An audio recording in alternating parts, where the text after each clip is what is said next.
श्रीपूर येथे 10 जोडप्यांचा सामुदायिक विवाह सोहळा उत्साहात.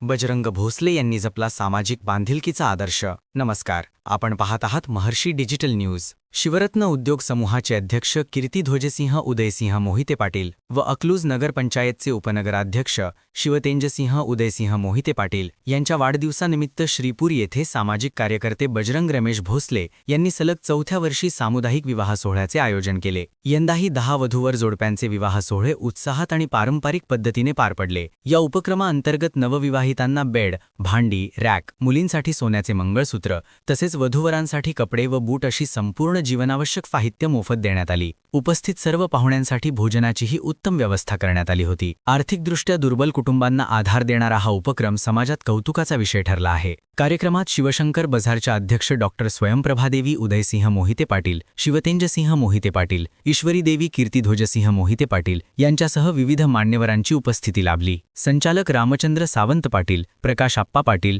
डॉ. M.K. इनामदार, जिल्हाध्यक्ष वसंत नाना देशमुख, निशांत पाटील, ज्येष्ठ नगरसेवक नानासाहेब मुंडफणे, महाळुंग श्रीपूर नगर परिषदेच्या नगराध्यक्षा लक्ष्मी अशोक चव्हाण, उपनगराध्यक्ष भीमराव रेडे पाटील तसेच इतर लोकप्रतिनिधी, सामाजिक नेते आणि नगरसेवक मोठ्या संख्येने उपस्थित होते. शिवतेंजसिंह मोहिते पाटील यांनी बजरंग भोसले व त्यांचे वडील रमेश भोसले यांच्या सातत्यपूर्ण सामाजिक कार्याचे विशेष कौतुक केले. समाजासाठी केलेले हे योगदान प्रेरणादायी आहे, असे मत त्यांनी व्यक्त केले. कार्यक्रमाचे स्वागत बजरंग रमेश भोसले यांनी केले. सूत्रसंचालन प्रा. नरेंद्र भोसले यांनी केले, तर आभार प्रदर्शन संदीप लांडगे यांनी केले. कार्यक्रम यशस्वी करण्यासाठी प्रा. नरेंद्र भोसले, राजनंद नाईक नवरे, अक्षय भगत, संदीप लांडगे, आदित्य परकाळे, गणेश चांदणे, अल्ताब मुलानी, हरी अडगळे, महेश गायकवाड, हर्षवर्धन अल्हाट, ज्ञानेश्वर कांबळे, आबा वजाळे, रेहान मुलानी, प्रवीण कारंडे, बाळा इंगळे, करण लांडगे, आकाश गोदे, सागर लांडगे आदींनी परिश्रम घेतले. सामाजिक ऐक्य आणि सहकार्याची परंपरा जपत श्रीपूरमध्ये झालेला हा सामुदायिक विवाह सोहळा अनेकांसाठी प्रेरणादायी ठरला.